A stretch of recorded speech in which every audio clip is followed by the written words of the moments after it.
Good morning breakfast with bacon fans. And I don't care what time of the day you're watching this, it's always good time for bacon, isn't it, Father Paul? Yes, absolutely.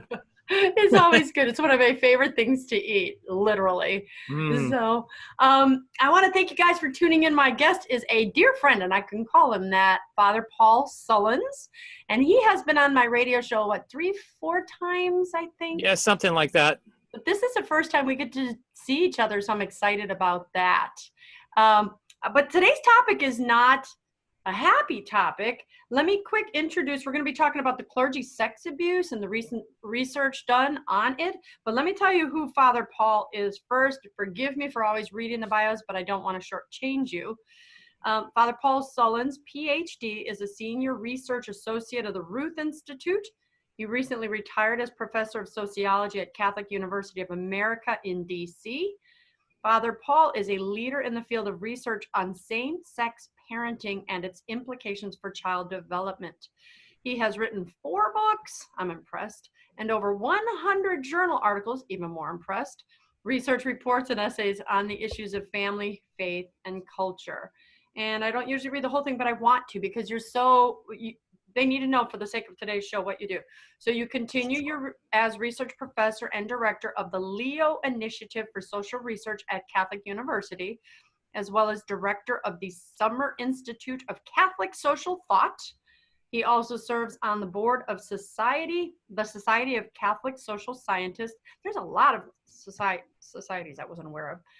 The Center for Family and Human Rights, and the Natural Family Journal. He is a fellow of the Marriage and Religion Research Institute and was Ignatius Loyola Fellow for Catholic Identity at the Center for Advancement of Catholic Higher Ed.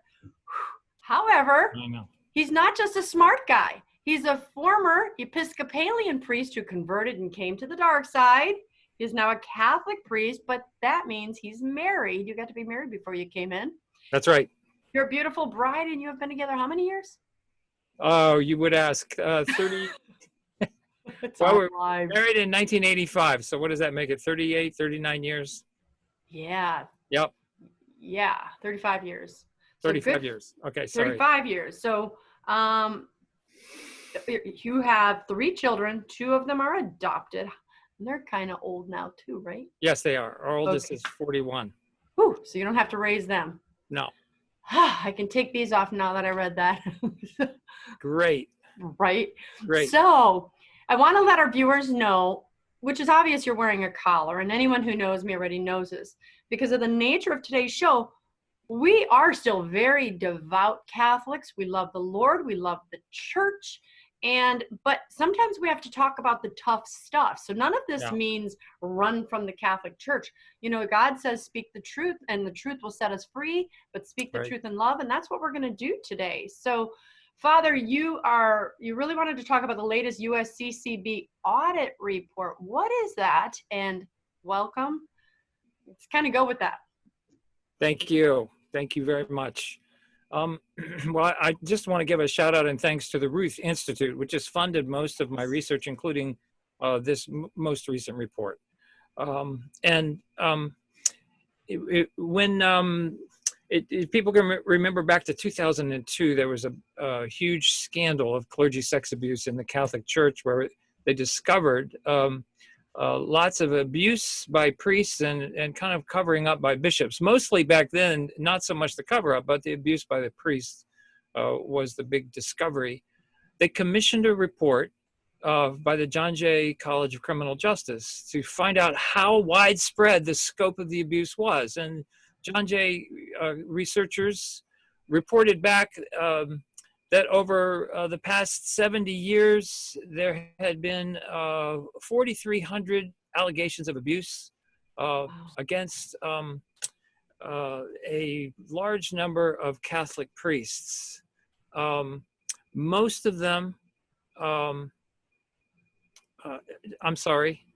they reported there were over almost 15,000 allegations against 4,392 Catholic priests. This was in 2004.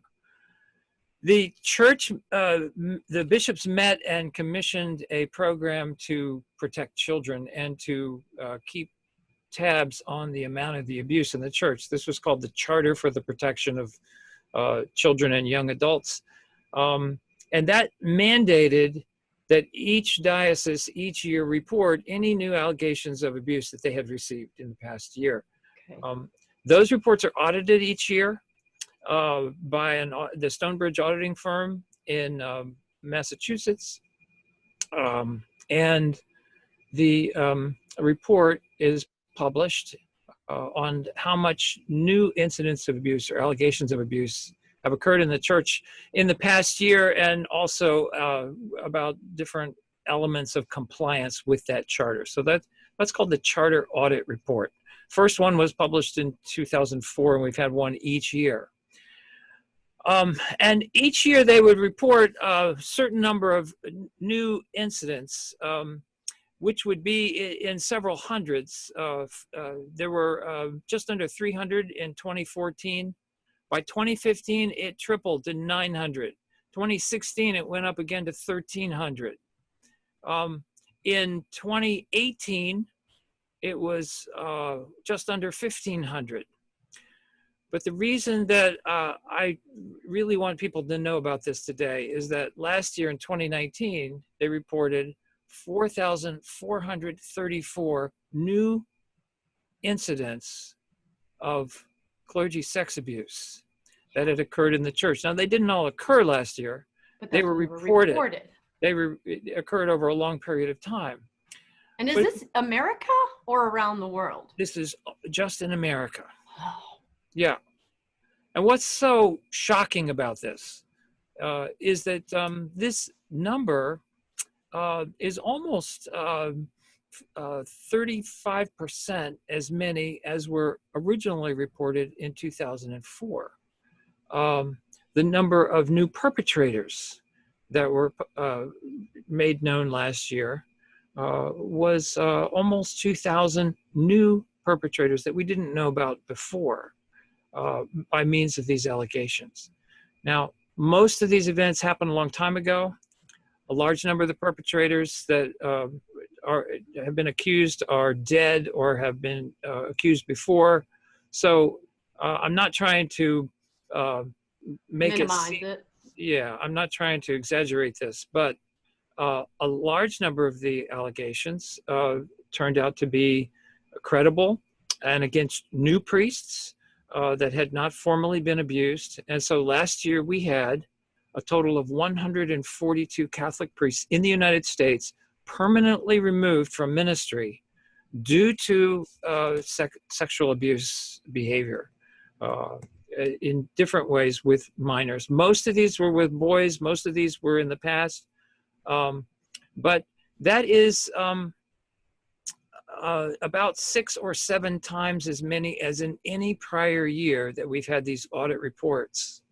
We had a spate, a flood of new allegations of abuse just in this past year.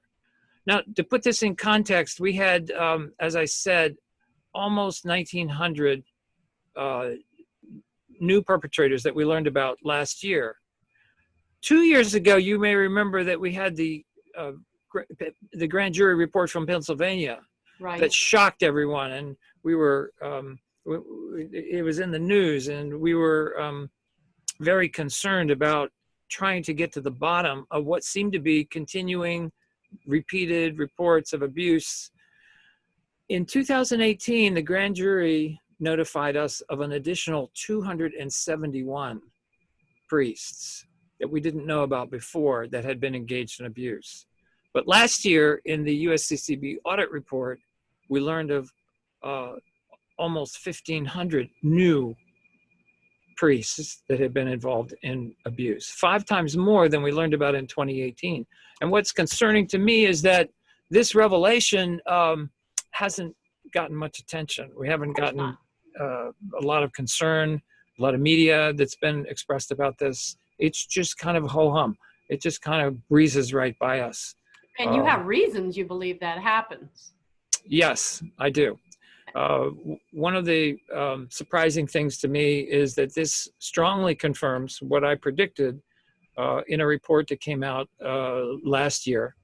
I had published a report early in I think actually late in 2018, that traced the rise of clergy sex abuse from its origins back in the 1940s to its height in the 1980s. And the purpose of that report was to correlate it with the rise of homosexual priests who kind of entered into the Catholic priesthood in large numbers in those years. That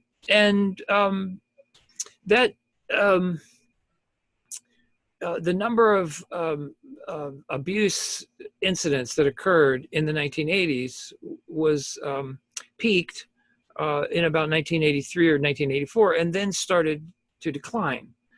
But I noticed that they did not decline altogether. What happened was with the kind of departure of large concentration of homosexual priests from the 1980s, the focus of victimization turned from boys to girls. So that since the turn of the present century, most of the victims have not been young boys, they've been young girls. And the abuse has been we had a much lower rate of abuse, but it has been constant. And so what we have is these two trends that are going on. We have the trends of the abuse of boys that kind of peaked in the 80s and has now fallen off almost completely. But underneath that, we have the abuse of girls, which was kind of flatter, less of them, a flat rate of those. And that has continued in a pretty constant way since the 1980s up to the present time. But last year, in 2019, current abuse of girls mostly, increased by 40% over what it had been for the past 5 years on average. And so abuse has dropped a lot in the Catholic Church, but it has not dropped to nothing. Right. In fact, it is something that is growing and ongoing. Now, why Can I is this? stop you and ask you a question before you say why? Yeah. When you gave the number of priests that had been, is incriminated the word that you used, or accused? Accused. What percent of the American priesthood is that? Do you happen to know how many priests we have in America? Yeah, from the John Jay report, it was 4% of the priests that had been active during the time of that report, and that was from 1950 to 2002, okay. Right? With the new allegations, we have to almost double that, so that it would be somewhere between 8 and 9% of the priests who were active during that time have been credibly accused of abuse. Now, not all of it has been substantiated, but taking just as a kind of comparing apples with apples, we have the amount of abuse, the rate of abuse is about twice what we thought it was, based on that John Jay report back in 2004. Which also means it's higher than that, because we have to take into consideration the number of people who choose not to report for privacy reasons, fear reasons, emotional trauma reasons. Yes. So, I mean, the estimates, because I used to teach sexual awareness courses. That's correct. I mean, so what are we looking at? 20%? You know, we don't know. It's just throwing it out there, but it's higher. Right. We know it's higher. Right. Normally, they estimate that about half of child sex abuse is never reported. It's usually higher if the victims are boys. Boys are less likely to report than girls. They report at a lower rate, and they report later on in life. There's psychological reasons for that too, because what man is going to want to admit to this when they are designed by God to be the providers and protectors? I mean, so they got a lot more going on in their heads, especially when their abusers are convincing them, you like this, you caused this. So, you know, a lot of people watching us don't even understand how that can happen, or how some of these guys like James Grimes and the other victims can let it happen again. I don't want to say let it happen. That sounded bad. It sounded like I was blaming him. How it can go for many, many years into his early adulthood, 20, 21, I think, and not reported till they're like 50. Right. This takes a lot of, it's a lot of emotional trauma. Yes. Yes, it is. For the men. Now, One of the reasons we had so many allegations come out last year is because following the Pennsylvania grand jury report in 2018, a number of states impaneled their own grand juries, or they relaxed the statutes of limitations on reporting child sex abuse, or as in New York, the church established funds, victim compensation funds, to encourage folk to report abuse and to kind of get it out and let it be known. All of those are good things, and they help us to get a better handle on the problem. But nonetheless, I don't think anyone expected that when they did those things, as good as they might be, that it would lead to the kind of the Numbers. scope of the revelations. Yes, the numbers of abuse that we then saw. It's a little overwhelming. It is. It is. I've heard, I know this is going to go a little off that and go more personal, but I've heard some priests say, I think I heard Father Mike Schmitz give a talk a while ago and saying how he was so angry and how people would look at him and say, oh, you child pedophile. And he's like, why do I have to suffer for what you guys did? I'm not a pedophile. And he felt the Holy Spirit say to him, you were a collar. I didn't sin, and I took your suffering upon take this suffering. So as a priest on a personal level, all your research aside, and just how has this affected you? Well, not all your research aside, but how has this affected you as a man, as a father, as a priest, and a husband? I am personally appalled at the idea that a man could take sexual advantage of a boy. That just cuts me the wrong way on a number of levels. Just kind of in a primal way. It disgusts me. I would say it repulses me. So I have that reaction, and then to think that someone who is representing God, who is in persona Christi, who has so defected and perverted the priesthood, to do this kind of thing is just, it's unimaginable almost to me. It's hard for me to even comprehend. What about your vocation, though? Has it said, I'm so glad I'm a priest? Has it made you question that? Has it made you just realize the truth of the spiritual battle that we're facing? You know what I mean? Yeah, sure. And for me, it's even more intense because I was ordained by Cardinal McCarrick. I didn't know that. Yeah. Wow.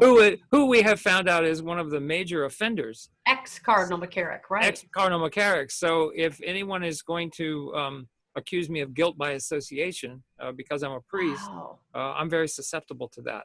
And I've read things where people say, oh, the Cardinal McCarrick and all these creepy priests that he ordained. And I want to say we aren't all creepy. I mean, he ordained a lot of priests when he was a diocesan, and I understand that he was involved in lots of these networks. But I guess it strikes me personally, angers me that I was kind of misused by him. I don't know if I would call myself an abuse victim because he ordained me, but there is some affinity to that sense of betrayal that I feel. And maybe that's part of the reason that I'm so focused on or concerned about this particular problem.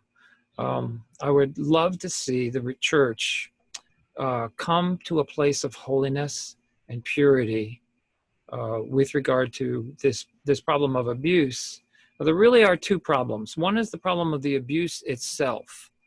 And with regard to that problem, I'm pleased to be able to tell you that to the extent that the abuse was abuse of males related to probably men who were attracted to males.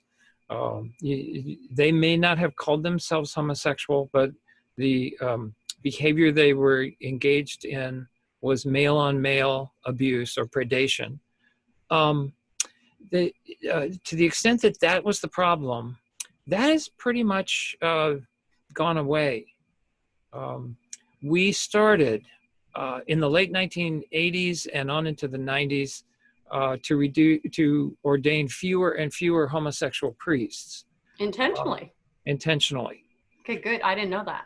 I have a second study that I did. It's called Reseeding Waves. And you can find it on the website of the Ruth Institute, or you can just Google my name, Sullins, and then the words Reseeding Waves. And you can find it. It's on several repositories on the web.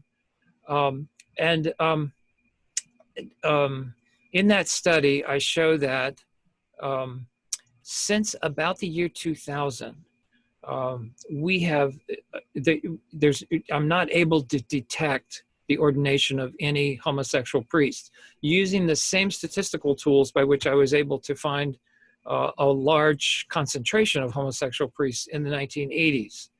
So, for example, in 1983, I found that half of all the priests who were ordained in that year in the United States reported having a same-sex attraction using random sample surveys. But by that same technique, I can't find any homosexual priests past 2000. Now, does that mean there are zero? Probably it's not zero, but it's very, very few. Why did that happen? Or they could be lying. Well, yeah, depending on the methodology you use. Well, you're right. And so when you measure a minority sexual orientation on a survey, you assume that some people are not going to be telling you the truth because it's stigmatized or difficult. Right. But you don't usually assume that someone who is not homosexual is going to be reporting that they are homosexual. Usually you assume the opposite of that. In fact, it's probably not the case that very many men are going to claim to be same-sex attracted when they're not. It's much more likely that they would claim not to be when they are, knowing that that is counter to kind of the culture of the church in many ways. So I think that probably we're understating, not overstating, the percent of homosexual men according to these surveys. Right.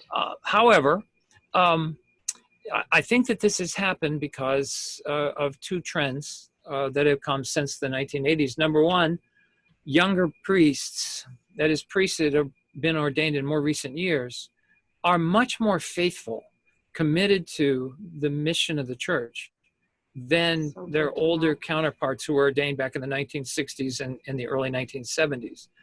This comes through on all of the studies of priests that we've done over the past 20 years, not only some of the surveys that I've used, but also books that have been published by Kara and by other sociologists, find this great generational divide in Catholic priests, where the older ones don't necessarily agree with some of the difficult moral teachings of the church with regard to premarital sex or contraception, divorce, right, and homosexual sex. They are more tolerant, we might say, of those things, whereas younger priests are more in line with the teaching of the church. And that's what you used as a measure of faithfulness. That's what you meant when you said they show more faithfulness? Yes, okay. Right. The measure I use looks at a series of questions about moral issues in the church. And it asks, is this action always a sin, often a sin, sometimes a sin, or never a sin? So it'll say, for a woman to get an abortion, is that always, often, sometimes, or never a sin? Now, which of those answers is... Always. Yes, is consistent with the teaching of the church? Teaching. You'd have to say always. So I looked at the number of priests, or the percent of priests who reported always, as the number of priests who were faithful by that measure, right? Mm-hmm. It's not a personal judgment on any priest. It's just a way of measuring that in the population, the survey population. And so by that measure, you have a large proportion of younger priests who will say always. I think it's something above 70% of priests who are ordained since 2000, since 1990 in this survey, who would say always. Priests who were ordained back in the 60s, it would be a much lower percent. I don't remember it offhand, but it's somewhere in the 30s, I think, who would say always. And so I look at a series of these. They ask for two persons of the same sex to have sex relations. Is that always, often, sometimes, and never? Is it masturbation? Always, often, and Right. For married couple. So these black and white issues for the church. Right. They are for the church, right? And so you get a good measure of that measure of faithfulness. I forget where we were in this conversation. This is a good series of questions, Christine. I know. Well, let me just tell you the two things that you just said. I took a note here that gave me great hope. Because, I can see myself as an optimist, but every now and then some of this stuff comes and makes me want to, and I don't want to sound negative, but just the fact that you were ordained by McCarrick actually gave me great hope, because I was under this perception of, he was going out of his way to just ordain as many homosexual, communist, anarchist type of guys that he could get to subvert the faith. And to see that he ordained good men like you that I've known for several years now, going, oh, that's good, because then he must have ordained other good men like you. Yes, well, he was a diocesan priest, a diocesan bishop for a long time here in Washington, D.C. And so, he didn't necessarily personally prepare many of the men in that case.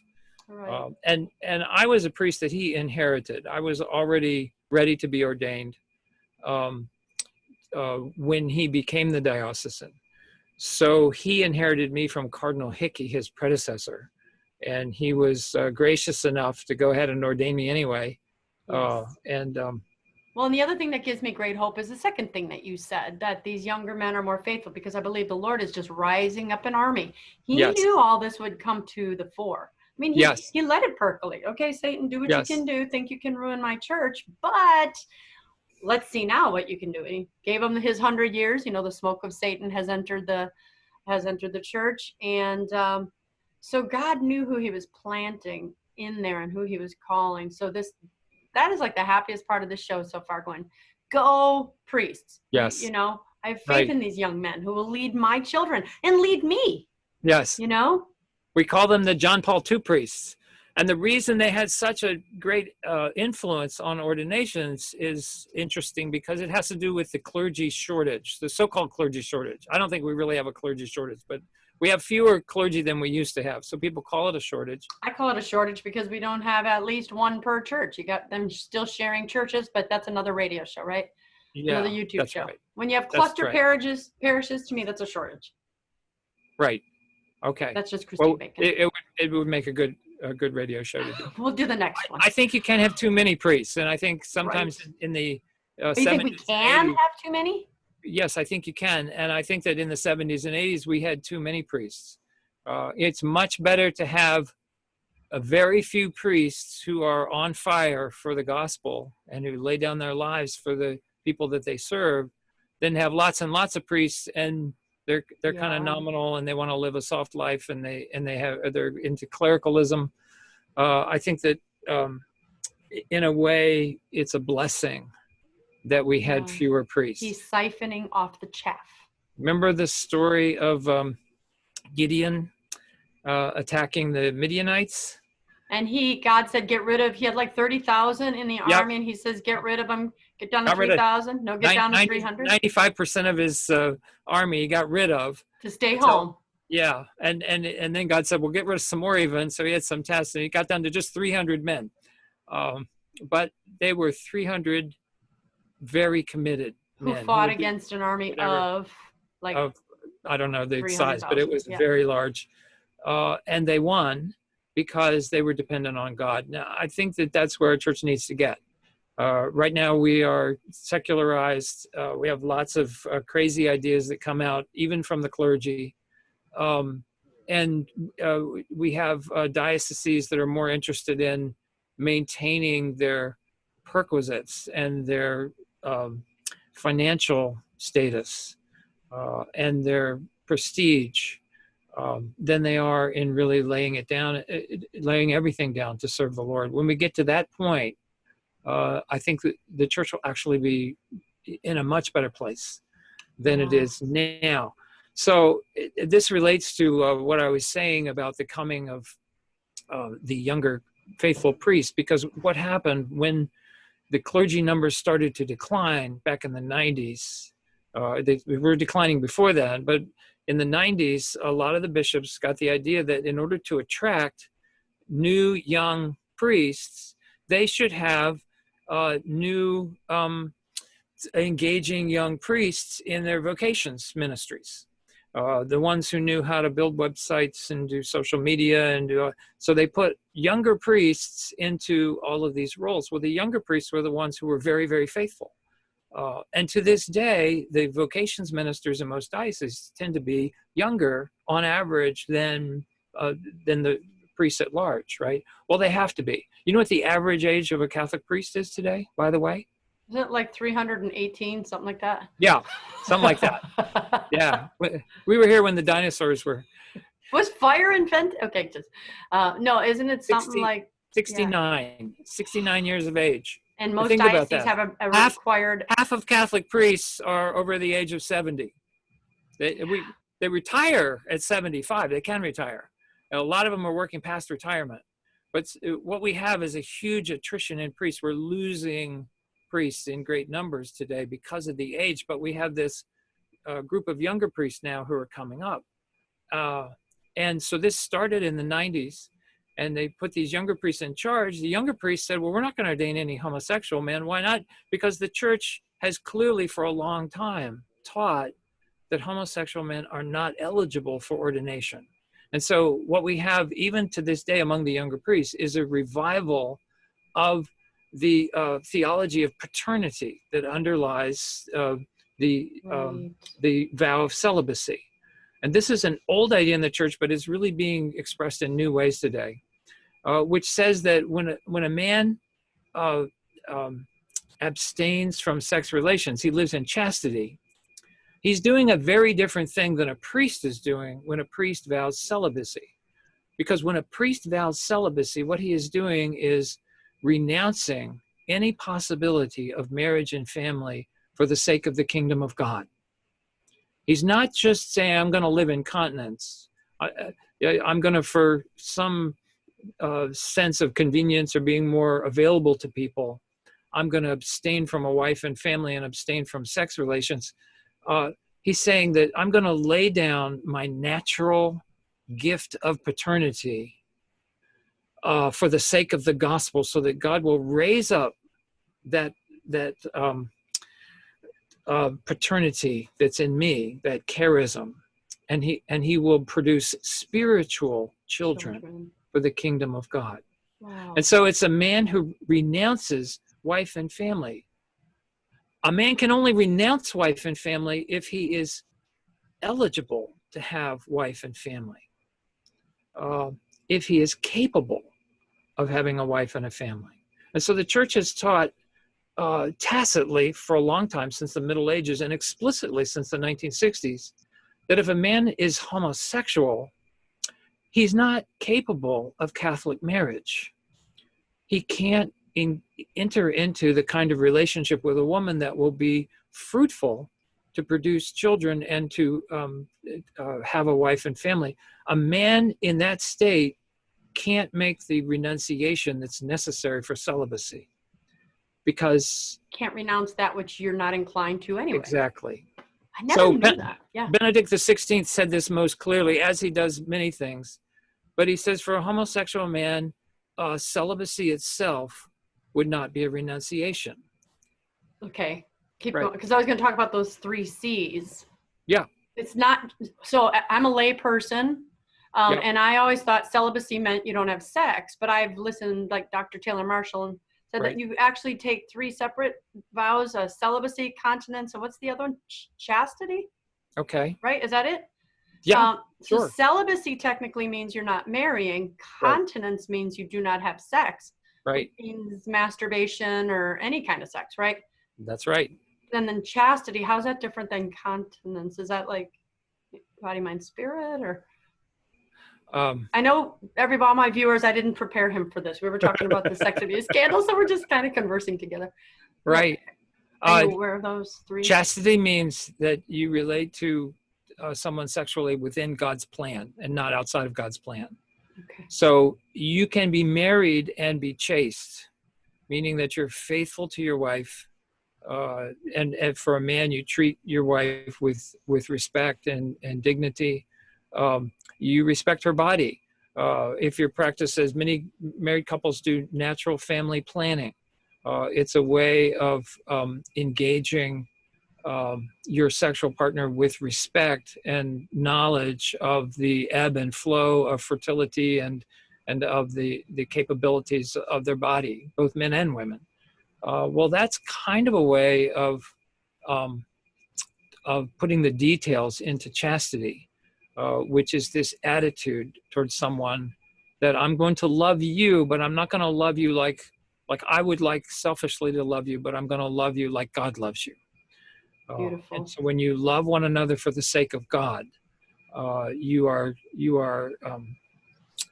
exhibiting chastity, a particular application of charity. That's beautiful. So anyone can do that in any state of life. In any vocation. So taking back to where I cut you off. Yeah. No, so you're saying Benedict XVI then was saying, because you said he said clearly because the homosexual men could not right. They could not renounce what they didn't have. Where were you going to go from there, or did I cut you off? That was the end of that.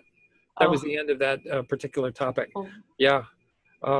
So the younger priests believed this, and they followed it to a greater extent. Of course, the bishops have agreed with this. I think that bishops today realize that they're taking a great risk when they ordain a homosexual man. At least they did. I don't know that that's continuing up to the present day. That you hear some bishops say things that would make me think that they're not completely on board with that idea. Nonetheless, we have so much liability around the abuse of minors, mostly males, even to this day, that I think bishops give pause. Any rational person would reconsider when they were going to ordain a homosexual man. You know how much money the church has paid out since 2004 in settlements? I'm afraid to ask. How many last year it was over $200 million added to what had been there before. It was the largest addition in many years, but it's just under $3.5 billion the Catholic dioceses have paid out to settle sex abuse lawsuits and other obligations. Probably it's going to be more in the future. What happened in 2019, I don't think is unique. I think that there's going to be a rise. We're going to continue to see more of this. Now, I said that the first problem was the problem of the offense, the abuse. So you have a perpetrator and you have a victim. And it's a horrendous thing. To me, it's an almost unthinkable thing that would happen. But the second problem is maybe even worse, and that is the attempt to hide, cover up this kind of behavior on the part of those in authority. Not always only bishops, but also parishes, persons, communities that these men were involved with, who will refuse to recognize, who do not take strong action to stop predatory behavior. And what we're seeing today with the rise of sex abuse in Catholic settings is what the audit report itself calls complacency. Since 2015, there has been a section in each audit report that's titled Tone at the Top, Complacency. And they give instances of dioceses that appear to the auditors to be just kind of checking off the boxes of their obligations under the charter, but not really committed. Doing anything to end it, right. Right. So there are two things that the auditors have particularly pushed for since almost the beginning of the audit that have not been done. they think would add to the culture of safety in Catholic parishes. The first of these is for dioceses to perform parish audits. You understand that charter requires a diocese to have someone come in once a year, go over their records, and certify that they are doing the different procedures that are helpful to keep children safe. They're training children, they're screening people who have access to children, and so every diocese is required to do that. But a diocese is not required to ask those same questions of the parishes in the diocese. And so a lot of dioceses will have good records at the diocesan level that these things were done that they're supposed to do. They really don't know what parishes did, and don't have any regular way to find out what parishes have done. About 60% of dioceses do have some form of a parish audit. Sometimes it's minimal, but at least it's something. But that means that 40% of parishes, even to this date, don't have some way of finding out on the parish level things that are going on. Well, why is that important? Because abusers have tended to operate in parishes and schools and local institutions where they can subvert the procedures and they can win friends and they can ingratiate themselves. We talk about abusers who groom whole communities to kind of overlook their behavior and their abuse. And so this would address that problem head on. One of the things, the best things, according to the National Review Board, who reviews the audits, I should say for people that don't know now, the charter established a committee of laypersons to review and oversee the implementation of these procedures to keep children safe. And that's called the National Review Board. It is a nominally independent group of lay folk. It's not really independent because the members are appointed by the bishops. And so one of the longstanding recommendations is that the NRB actually become independent, and they would be able to, I think, feel more free to speak up. In fact, the first few years of the charter process, a number of members of the NRB resigned in protest because they didn't feel that they were able to operate in freedom and independence. That's kind of settled down, but that's not a good thing. It means that we've become kind of because if I know if my bishop is still over my shoulder and he brought me on, and if I say anything he doesn't want me to say, how does that affect me? Right. Yeah, so it's still a little bit too much of that. Yeah, we know that you don't really have independence when you're appointed by someone like that. So that's one of the recommendations. But a more important recommendation would be to figure out a way to implement these parish audits in each of the dioceses. A lot of times I would think it's just inattention on the part of the bishop or the part of the diocese. It's not high on their list of priorities of things to do. And this is something that laypersons could have an influence on. If you're in a diocese, you know that 40% of the dioceses don't have parish audits. You could make it your business to find out whether your diocese is one of those dioceses. You could ask the diocesan staff or the bishop, do we have parish audits? And if not, why not? And how can I help that to happen? But you know, one of the problems, Father, is that bishops are turning to just ignoring you.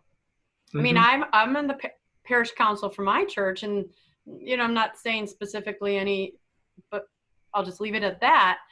And that is one of the things that I've seen in other dioceses, other people reporting. They reach out, they ask questions, and they're just ignored. Yeah. And in that way, I'm not saying anything good, I'm not saying anything bad, and you have to keep knocking that door. Right. And so, I mean, I'm not saying we should stop knocking.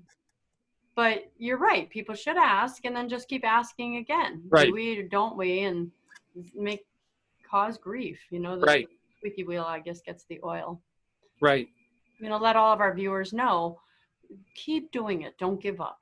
Don't give up. Yeah. The other thing that the auditors have noted is that the charter required every priest and every worker in the parish to be screened, to be fingerprinted and screened for possible sexual misconduct. And that was done, but there's no requirement that that screening be continuous, that new persons that coming in also be screened, or that people be screened again. Well, we're now 18 years later. Someone could have been screened in 2004 and passed, but subsequently engaged in misconduct, and they wouldn't pass today. So again, most dioceses have a process for rescreening, recertification, but not all of them. About 15% of the dioceses do not require that. So that's another recommendation that the NRB makes. What I want to say is that we can encourage our bishops to do this. And like you said, well, they just may not pay attention to me. I may not get anywhere. And what I want to tell you is that that's probably very likely today. My research shows that while we have very few younger priests who are homosexual in orientation today, we have a lot of older priests who are homosexual in orientation. One of the paradoxes of the Catholic Church today, we ordained a lot of homosexual priests back in the 1980s and earlier. As the priesthood has aged, they are now the bishops and the cardinals. They are now our senior priests. And so if you follow the numbers forward in the population of priests, you find that the older cohorts of priests have a much higher concentration of homosexual men. So if you just, this is not even a really difficult projection, but if you just follow the numbers forward from when they were reported back in the early 2000s, we can estimate that today, priests above the age of 65, 1 in 4 of those priests are homosexual. Wow. Today in the Catholic Church. That's the highest concentration we've had in any cohort ever. But again, priests that are under the age of 50 today, only 1 in 30 at most are homosexual. So, there's this great sea change going on. And what I think, in a way, the Catholic Church in America is kind of like where the children of Israel were in the desert after they left the land of Egypt. Yeah. Going from Egypt to Israel, you could walk it in just a few weeks. Someone said you could walk it in 10 days or something. I don't know if it's that good, but certainly you could walk it in a month or two. I could walk that in 8 days. Okay, you could probably walk it in. I'm kidding. Especially if you had bacon, you could do it in 20 minutes. Right. But but it's a short distance. But they took, how long 40 did it take? years. It took them 40 years, and the reason it took them 40 years is because they were a rebellious generation, mm-hmm. and God, in mercy to them, did not wipe them out, but he let them wander and die naturally until a new generation came up that was faithful, until Joshua and Caleb came in and began to follow the Lord and to say, we're going to go in and we're going to possess the promised land. We're going to face the dangers and the difficulties, and we're going to take over the inheritance that God has for us. Now, in a way, I think that's where the Catholic Church is today. We have a lot of these older, not so faithful men. Some of them, sadly, are our bishops. Many of them are in other positions in the church. And I think that God, in his graciousness, is allowing them to pass away naturally, the nice word is to age out of the population, right? Yeah, right. And at some point in the future, he's going to raise up a new faithful generation. Well, I can already see a new faithful generation coming up. It's just, I think, a matter of time until God is going to reestablish a wonderful dynamic church that it's hard for us even to imagine today. But he's going to do that. You remember when Joshua and Caleb went out with the spies into the promised land? There were 12 spies. And they all came back saying, don't go. They're big. They're hardy. We'll never do. Right. So it was these 2 against 10. They were in the distinct minority. and I'm sure they were ridiculed and they were put down, and they thought, oh, Well, the Bible says they were. yeah. It says they were. They came But back and in said, no, this is fact, good. We can do this. with their faithfulness, they overcame all of the opposition within their own camp, and they 2 to 10. overcame all of the opposition from the enemy, and they stayed firm and stayed faithful, strong in their faith, and by God's grace, with His help, they overcame. Now, that would be my encouragement to Catholics today, who are faithful, who really want to see a pure church, to not get discouraged, to not get judgmental or angry or upset, but to follow God faithfully, not compromise, and to look ahead to that promised land that He's going to be bringing us to. God, that is the best. You know, it was a heavy topic, and I know we didn't talk as much about the numbers, but I think this was even better because you painted the picture. You told us where it was really more important in these areas. So, okay, here's some numbers, but what do we do with it? And, you know, I have had some bouts of discouragement regarding this, but that is like the most exciting, hopeful thing going, you're right. I look and I ask all the time, my daughters roll their eyes. I have 5 grandsons, 1 granddaughter, and I'm always praying, Lord, may I have at least one that turns into a Catholic priest. I mean, I take 2 or more. And because we need good men that have hearts for God, who are raised right. And God's in charge ultimately. He's the one that's saying, okay, you think you don't have this, watch what I can do. So you're right. That is I'm going to use that analogy with people. You know, yes, please go through the desert, and we've been through the desert, and I believe a lot is happening right now.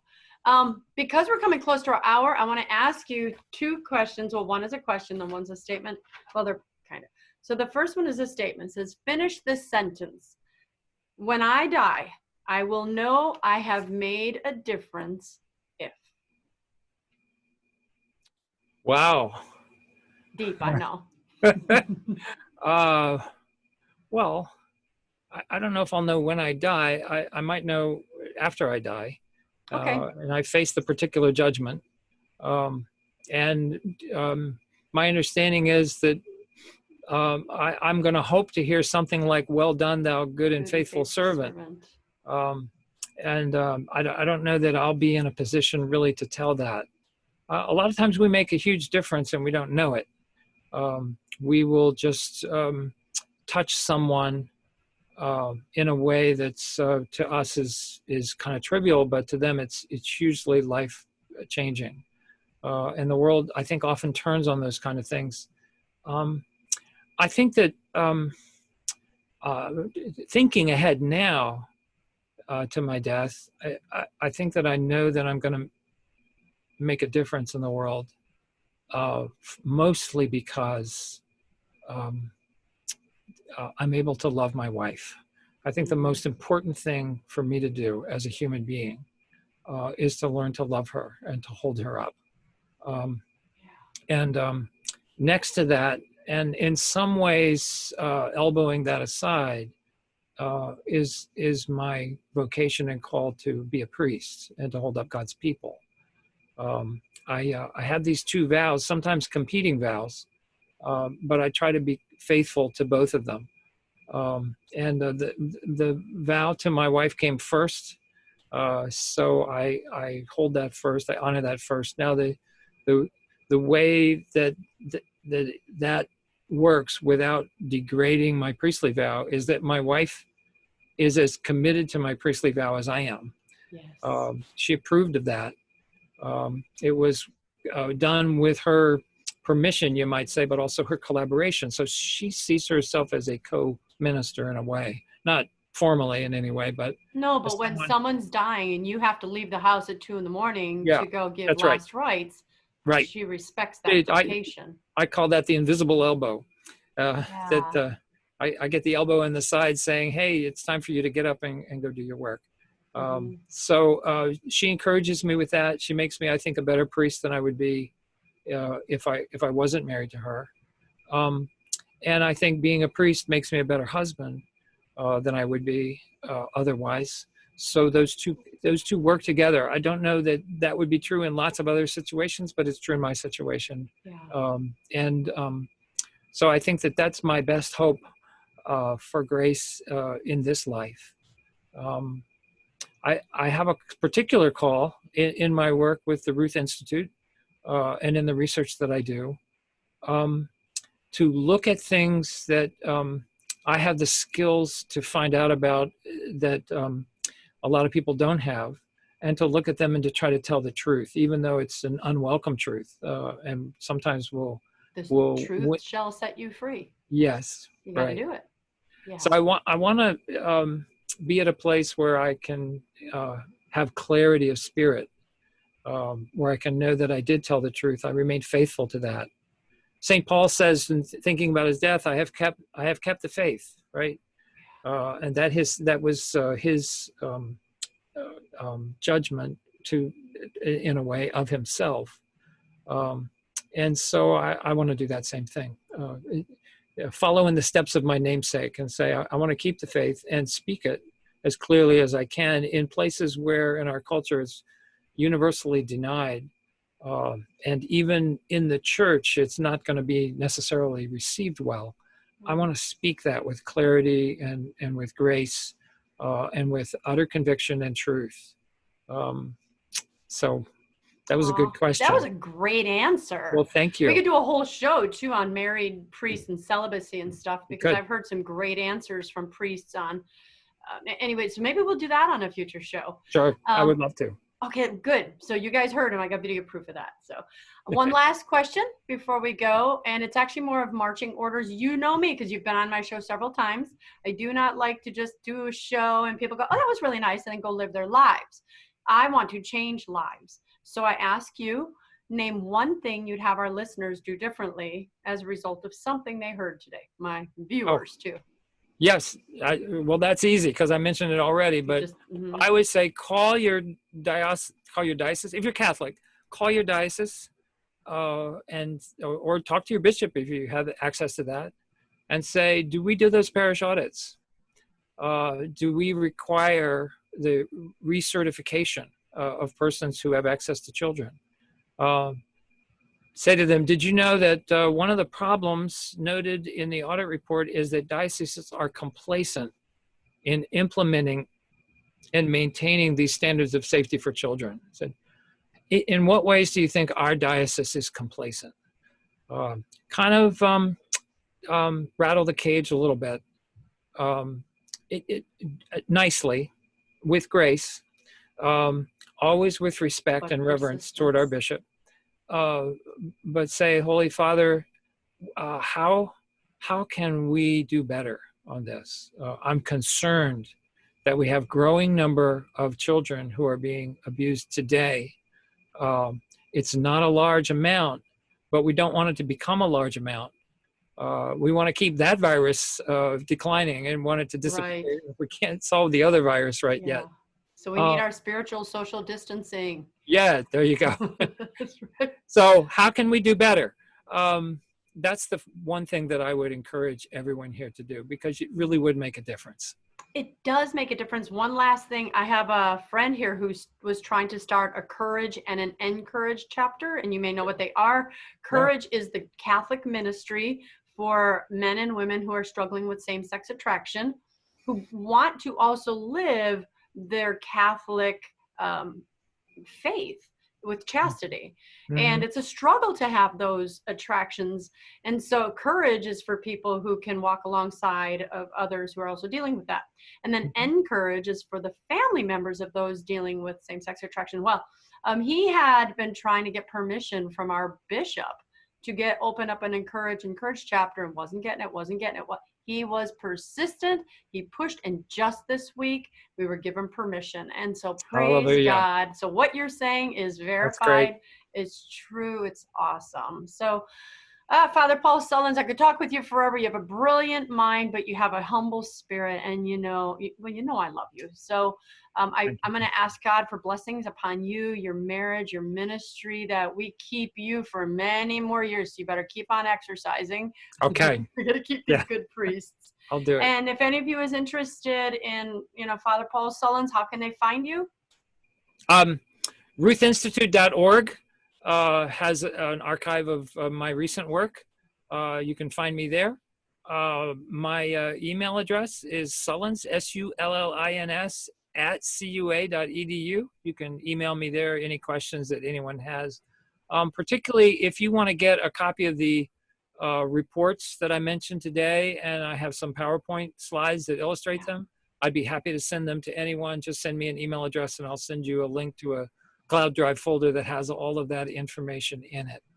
Excellent. All right. Well, we need to take us off the air so our listener or our viewers, I get used to saying listeners, all of you watching, please subscribe to this channel on YouTube, specifically Facebook, but we're going to be populating these mostly through the YouTube channel. Go ahead and like us on Facebook, Instagram, all that stuff. I have a great team of people that are putting this together for me, and I'm humbled that you guys, God's given me guests like this, Father Paul Sullins. Also, you can get my book. God gave me this research. Just like you, I'm a researcher at heart. I interviewed extremely happily married couples to find out, was it accidental? Was there a formula? And you and I have talked about this a lot. There is, in fact, a formula. And people's marriages are changing from unhappy to happy to very happy. And get that book for your kids, for your grandchildren, for your neighbors, whatever. But enough of me. So we have to go off the air. And I think you remember how we do it. Okay. But if not, I'll go slow enough to see if you do. If not, it's taking us off the air anyway. So I am Dr. Christine Bacon. You've been watching Breakfast with Bacon. And I want to remind you always to live your life. Do you remember? Sunny side up. Sunny side up. Thank you.